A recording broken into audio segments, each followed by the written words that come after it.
یہ بھائیوں most detail حدیث ہے عذاب قبر کے حوالے سے. میں اسے ورڈ بائی ورڈ پڑھوں گا اوریجنل کتاب سے. سنن ابی داؤد میں 4753 ہے. مسند امام احمد میں جلد 4 صفحہ 287 پر 18557 ہے. اور المستدرک للحاکم میں 107 نمبر حدیث ہے. مشکات میں 1630 نمبر ہے. اچھا یہ ابو داؤد کی جو اس کی روایت ہے اور مسند احمد کی، اس میں آمش مدلس ہے اور ان سے روایت کر رہا ہے. لیکن جو المستدرک للحاکم کی روایت ہے اس میں امام آمش نے اپنی سماع کی تصریح کی ہے اور انہوں نے کہا کہ میں نے حدیث سنی ہے. ان سے روایت نہیں کی بلکہ انہوں نے حدثنا سے کی ہے. المستدرک للحاکم 107 نمبر حدیث میں وہ پڑھنے لگا ہوں ورڈ بائی ورڈ تاکہ اس کا سوز و گداز جو ہے وہ قائم رہے. برا بن عازب رضی اللہ تعالیٰ عنہ بیان کرتے ہیں کہ ہم رسول اللہ صلی اللہ علیہ وسلم کی مائیت میں ایک انصاری شخص کے جنازے میں شریک ہوئے. ہم قبر تک پہنچ گئے، ابھی اس کی لحد تیار نہیں ہوئی تھی کہ رسول اللہ صلی اللہ علیہ وسلم ہمارے پاس بیٹھ گئے. ہم بھی آپ صلی اللہ علیہ وسلم کے گرد بیٹھ گئے، اس حال میں گویا ہمارے سروں پر پرندے ہیں، یعنی فل اٹینٹو ہو کر آپ صلی اللہ علیہ وسلم کے ساتھ ہم بیٹھ گئے. آپ کے مبارک ہاتھوں میں ایک لکڑی تھی جس سے آپ زمین کورید رہے تھے.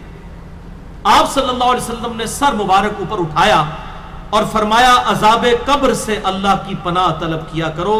آپ نے 3 بار یہ بات ارشاد فرمائی. پھر آپ صلی اللہ علیہ وسلم نے ارشاد فرمایا بندہ مومن جب دنیا سے رابطہ توڑ کر آخرت کی طرف متوجہ ہوتا ہے، یعنی جب اس کی موت کا وقت آتا ہے، تو سورج کی طرح چمکتے دمکتے سفید چہروں والے فرشتے جنتی خوشبودار جنتی کفن لے کر اس کے پاس آتے ہیں، حتیٰ کہ وہ حد نظر تک اس کے سامنے بیٹھ جاتے ہیں. پھر ملک الموت تشریف لاتے ہیں حتیٰ کہ وہ اس کے سر کے پاس بیٹھ جاتے ہیں. اچھا قرآن میں بھی ملک الموت کا نام آیا ہے، سورہ سجدہ کے اندر، احادیث کے اندر بھی. البتہ تورات میں اس کا نام اسرائیل بھی آیا ہے، اور ہمارے اہل سنت کے جو اولین مفسرین ہیں امام طبری رحمہ اللہ المتوفی 310 ہجری، انہوں نے بھی یہ ورڈ استعمال کیا ہے. لہٰذا موت کے فرشتے کو اسرائیل کہنا بھی جائز ہے ہمارے سلف کے ہاں، کیونکہ آج کل بعض لوگ کہتے ہیں اسرائیل نہیں ملک الموت ہی کہنا چاہیے. اسرائیل کا لفظ بھی ثابت ہے. پھر ملک الموت تشریف لاتے ہیں حتیٰ کہ وہ اس کے سر کے پاس بیٹھ کر کہتے ہیں پاکیزہ روح اللہ کی مغفرت اور اس کی رضامندی کی طرف چل. وہ روح ایسے نکلتی ہے جیسے مشکیزے سے پانی کا قطرہ، بالکل غیر محسوس طریقے سے اس کی روح نکال لی جاتی ہے. اور جب ملک الموت اس کی روح نکالتے ہیں تو باقی فرشتے اسے آنکھ جھپکنے کے برابر بھی ملک الموت کے پاس نہیں رہنے دیتے، بلکہ اسے فوراً اس کے کفن اور اس خوشبو میں لپیٹ دیتے ہیں جو جنت سے لائی ہوتی ہے.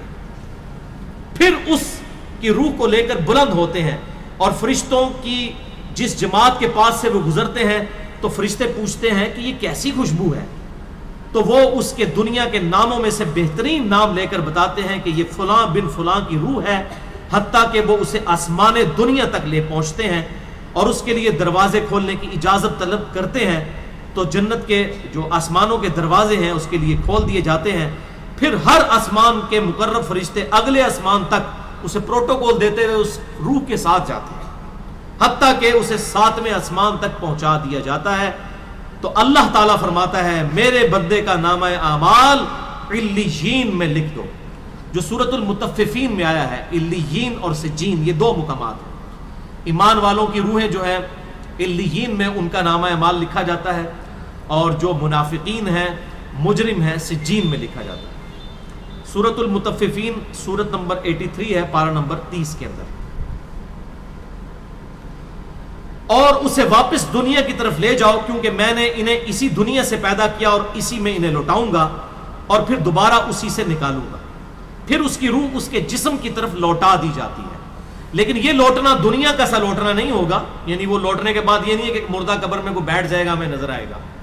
یہ سب کچھ برزخی معاملات ہوں گے جو میں نے پچھلی دفعہ ڈسکس کیے تھے سورہ فاطر کی آیت نمبر 42 کے تحت، کہ نیند کی حالت میں بھی انسان کی روح قبض ہوتی ہے لیکن اس کو چٹکی کاٹے تو وہ جاگ اٹھتا ہے. روح کا تعلق بھی رہتا ہے اس حالت میں بالکل اس طریقے سے. یہ ایک ڈیفرنٹ لائف ہے، برزخی لائف.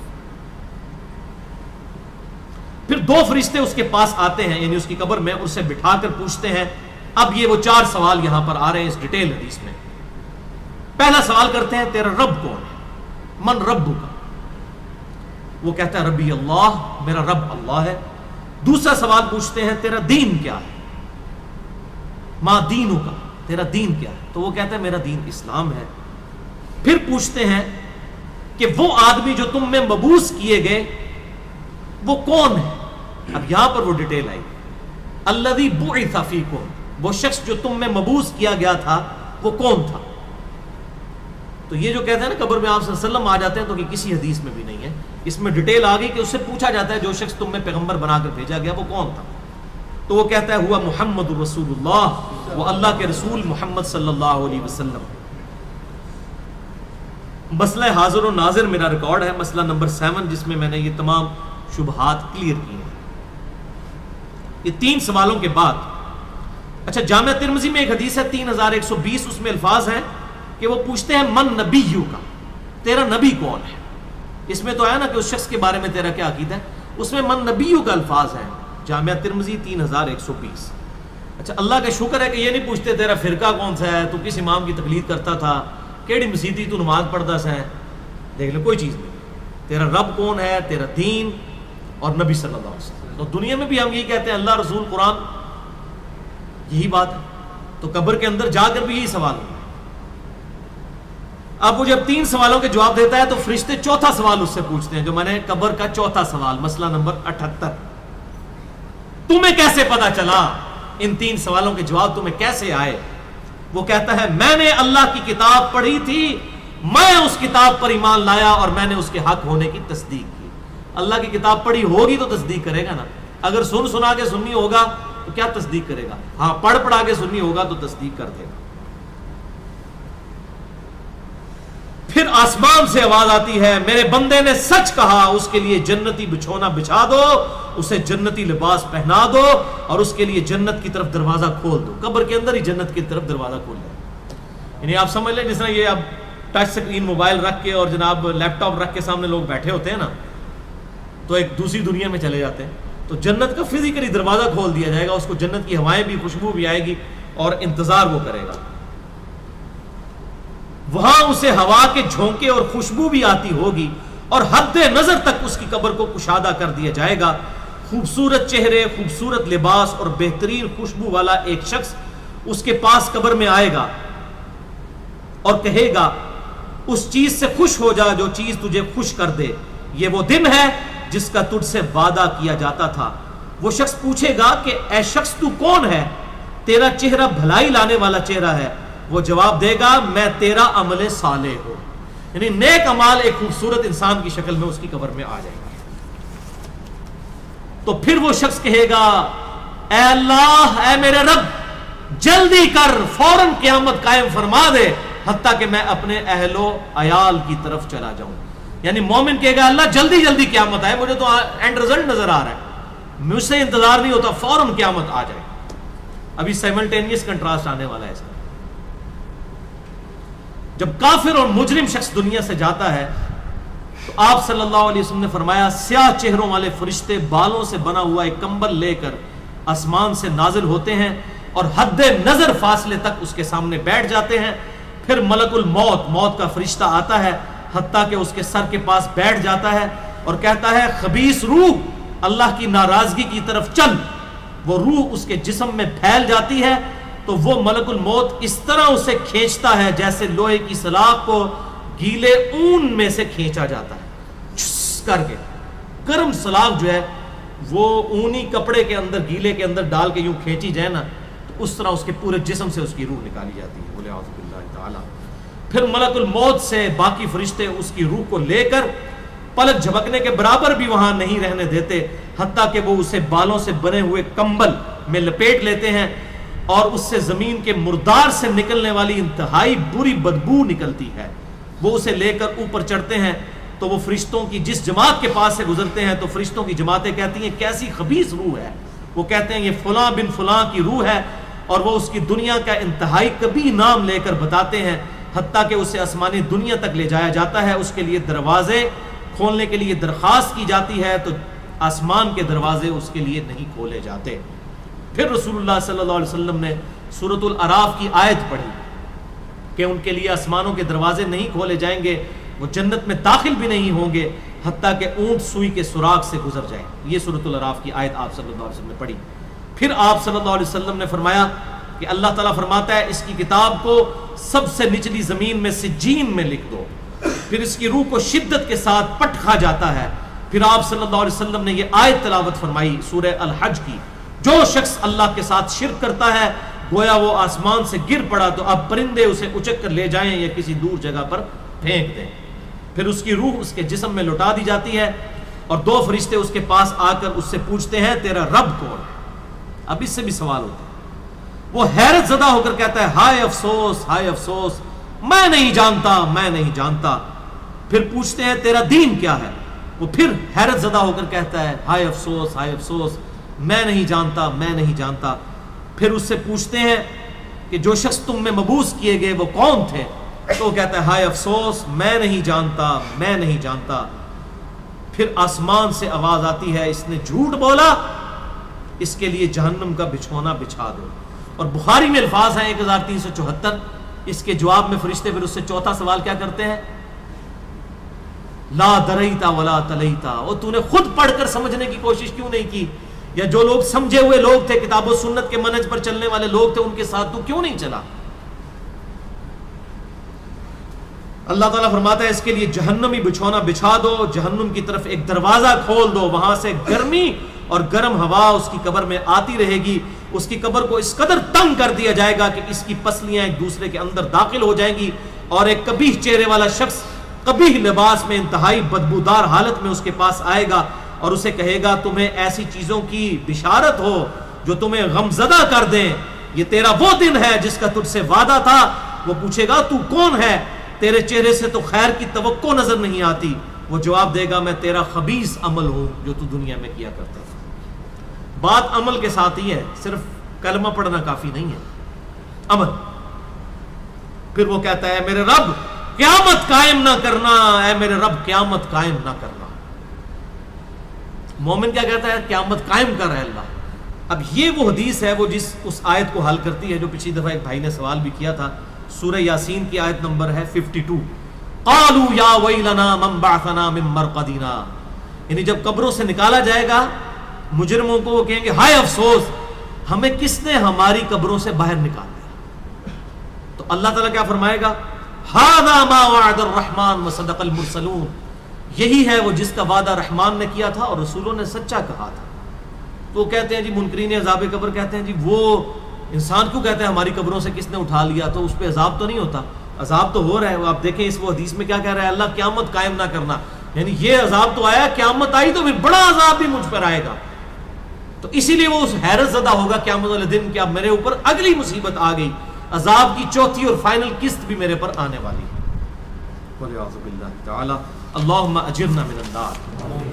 11ویں حدیث سنن نسائی میں 1834، مشکات میں 1629.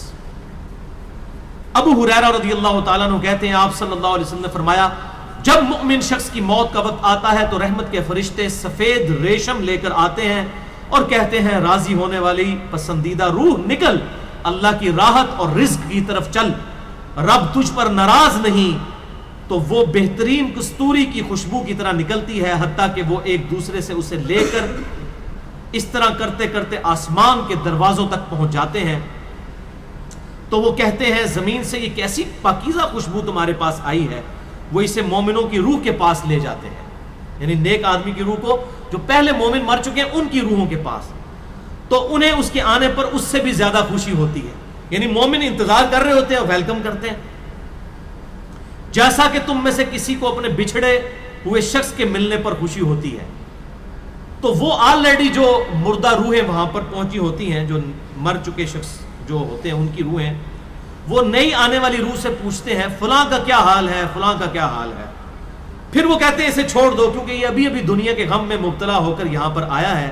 تو مرنے والا شخص کہتا ہے کہ تم جس شخص کے بارے میں مجھ سے پوچھ رہے ہو وہ تو فوت ہو چکا ہے، کیا تمہارے پاس نہیں آیا؟